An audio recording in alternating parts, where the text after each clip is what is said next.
welcome to our second version of our second video, our take on this. Today we're going to be talking about the agency behind the name. We want to give you guys some insight on how Flying Camel got its name and how we ended up operating under this beautiful interiors niche that we operate in. But before we do that, But first, for anyone who's paying really close attention, there is a table now and we have glasses of water. We wanted to share with you some of our key takeaways from watching ourselves on video the first round. yes, and this is very instructional for anyone who wants to produce a video series. When we looked, we were like, okay. I realized I say a lot. My brain works a little bit faster than my mouth sometimes, but you know, part of the charm. I don't know. I'd say so. I noticed that I almost can't talk unless my hands are moving, so we wanted to give my hands something to do so that I wasn't waving around like a crazy person while we're trying to film and share all of our insights. So this is what we're doing. We're yes. So we're good. I think we're ready now. What else did we learn? More makeup. More makeup for sure. And I think that Yeah. So it's going to be a work in progress. Yes. Okay. But you know, learn as we learn. So here we go. Please join us. Mm-hmm. So next, Yes. we travel a lot. We're around a lot of trade shows, and there's a lot of really fun events that we get to attend. And when we're networking, when we're out and meeting people, I for one, when I'm handing out my business cards, we get asked more than anything else, Flying Camel, what's a Flying Camel? And there's a really fun story behind that. So Leanne, why don't you share? Sure. And it's every time. Every single time. And it's funny, a couple people have waited, like, I've always wanted to ask you. It's like, no, it's okay. It's not a super personal Not question. a secret. Although it's kind of personal, yes. So almost 25 years ago, it'll be 25 years of Flying Camel next May in 2020. Big year. I know, crazy. So almost 25 years ago, my business partner at the time, David Wiley and I, we decided we were going into business.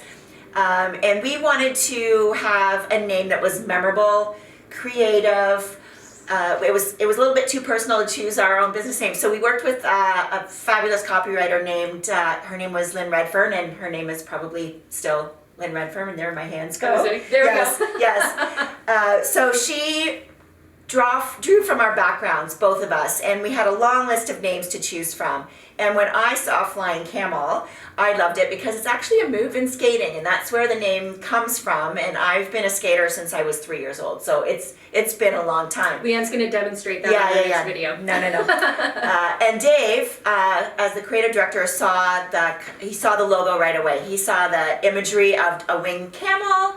As you can see, it's had a couple iterations. The first iteration was actually just beige and black. It was very neutral. But that's where the name came from. It's actually a move in skating.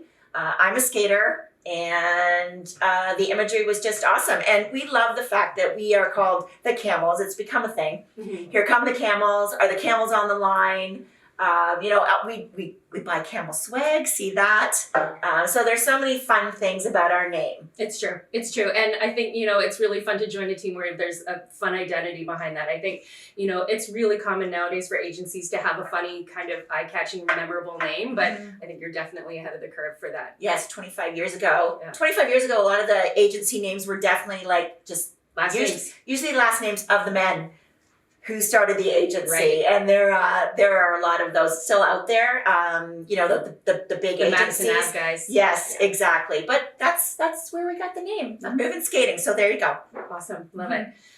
So no more questions. We're not answering that again. If anyone asks us, we're going to direct them to this video because that's the whole story. Yes, exactly. And click on it on our new website. We have to keep plugging that as well. As the video and the blog. flyingcamel.com. You're going to want to go and check it out. It's brand new. It's awesome.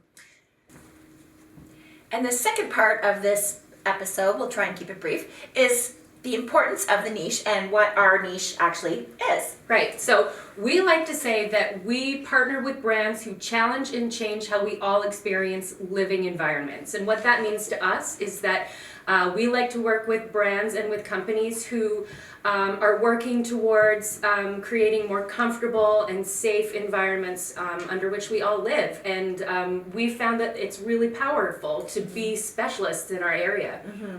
So that's everything from home products to hospitality products.